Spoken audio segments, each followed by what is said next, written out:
People,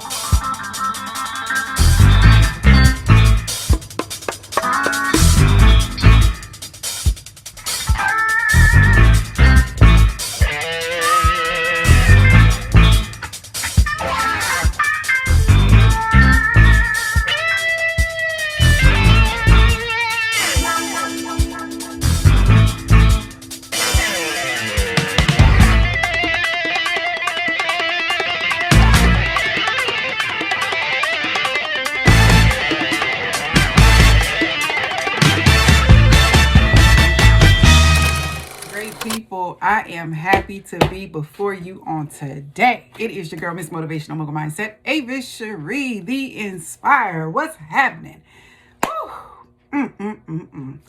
Today, man, listen, I've been knocking some stuff out, knocking it down, getting it out my way, and I'm just grateful to have the strength in my body and my mind to be as sharp. And I just strike the iron when it's hot, baby. I keep it moving. I told y'all that in the previous vlog, I think last week or so, that how I multitask. When one part is something shut down, I go over to the other side. I go ahead and finish some other things. So that's how I tend to keep things tied up in the loop and up to date. And I write everything down. My things to do lists look crazy, but they're in sync. So anything that I touch, a mobile device, my notepad, my journal, they're all in sync and saying the same thing. So my calendars, they keep me in sync. So yeah, and I scratch it off. I be like highlighting it in yellow, things to do, highlighting it in pink, that it is done. Okay. So anywho, I'm coming to you guys today because I'm doing Dear Avis Cherie question first, and then I'm going to come back and do a Food for Your Soul vlog. So I got a really good question about being a clinician and also a master's certified life coach. So I wanted to answer a question from someone who had explained to me that they were wondering, is it hard to counsel or teach life skills to a couple that have had some very difficult situations to resolve in their relationship or marriage or whatever the case may be? In this case, they're not married, but would I be able, or what would be the best approach, or what approach would I use? I always start with a foundational base of reality therapy, a realistic therapeutic approach for me. And that gets me prepared to be able to ask the questions to see if the person is ready to be realistic with their goals, realistic with their self-accountability before they start to place blame on other things and situations and people. It helps to see if we're a good fit. I always want to reiterate to people that you have the right, that if you get in a counseling session, baby, and you get in that session 1-2 times and you thought it was something and it turns out to not be, you have the right to discontinue. And so does the therapist or counselor.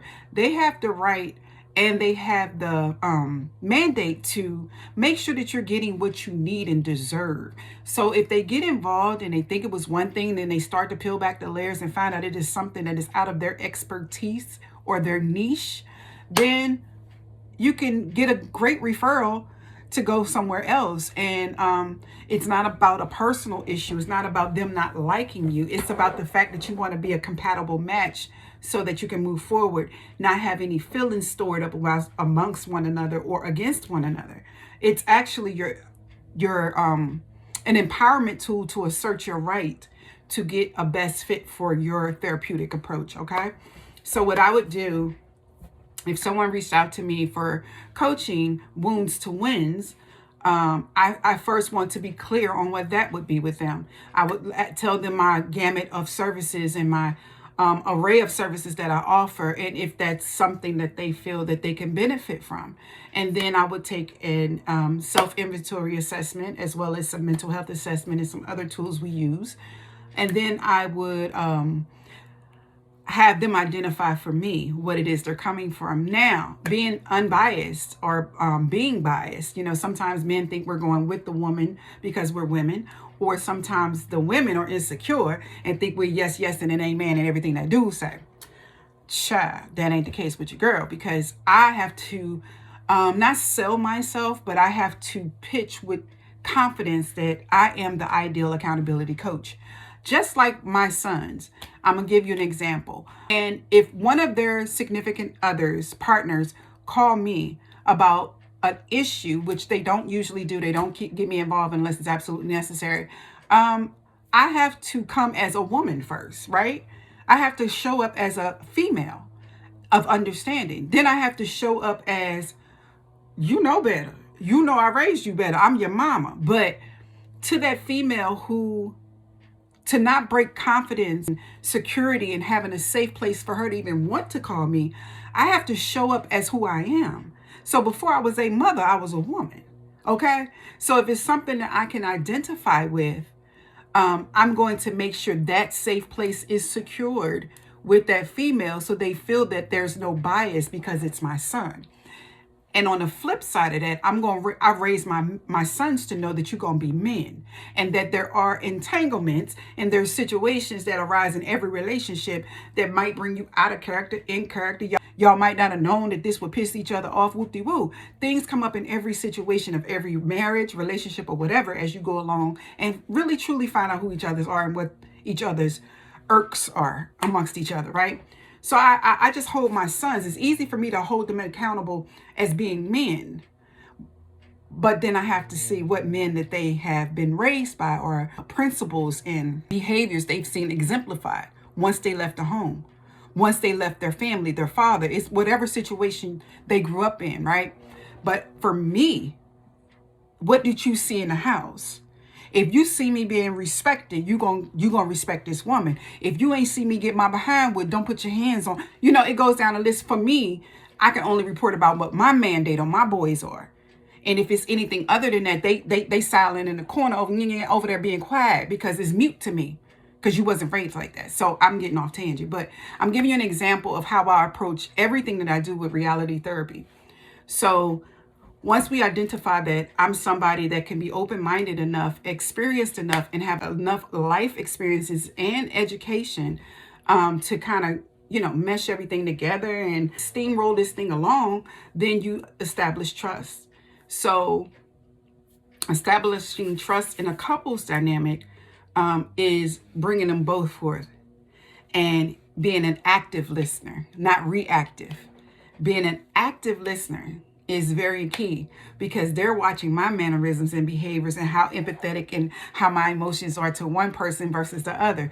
The other person it's a dual thing. So they're sitting there watching like, you see how she was giving you the and the aha and the ooh, I see what you're saying. Because women sometimes come with insecurities about what their man has done.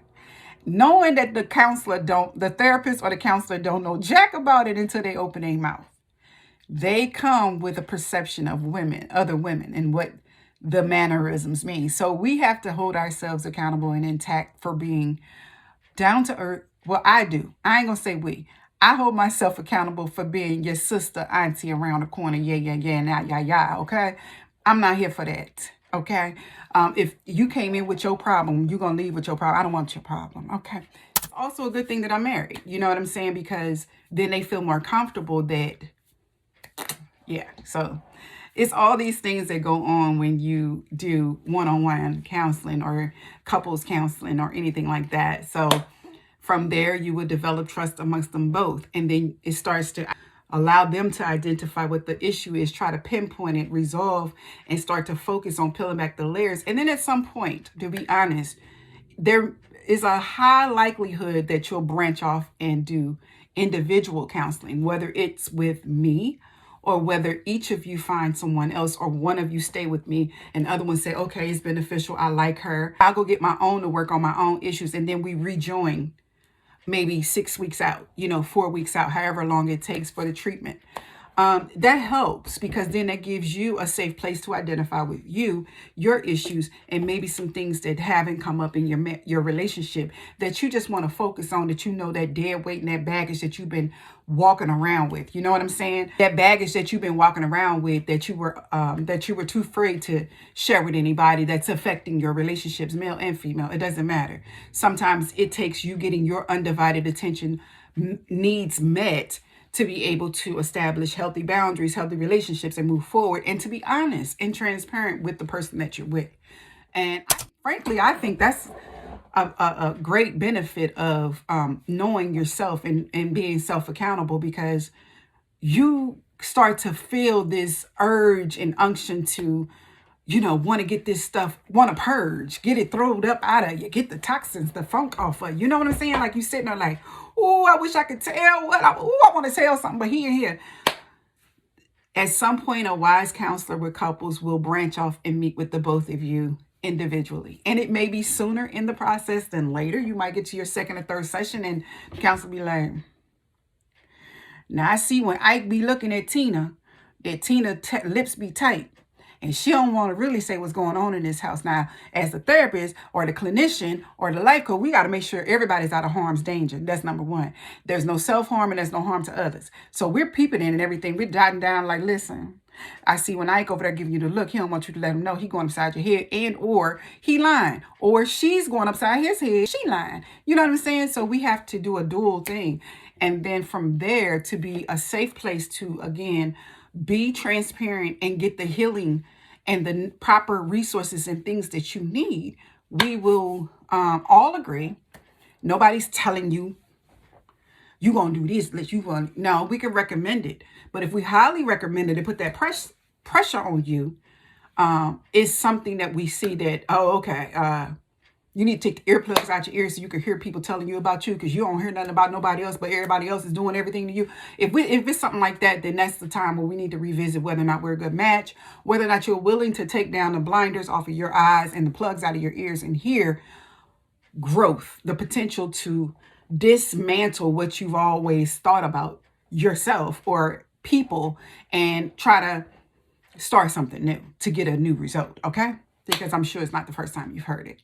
So that's what my long answer would be. I didn't want to rush it because I think you needed to know the process. And again, that's just the first two sessions that takes place. We do an intake over the phone. Whether right now it's all virtual, so we do a face-to-face, we do a get-to-know, we get to find out whoop-de-woo, and you get to vibe with that person, and you get to vibe. Because, a lot of times you vibe and it's consistent for the first 2-3 times. Then you come in, you got Minnie and Mickey, the first 2 times, they all happy, singy. And then on the third one, you got Ike and Tina, and you don't know what the heck to happen.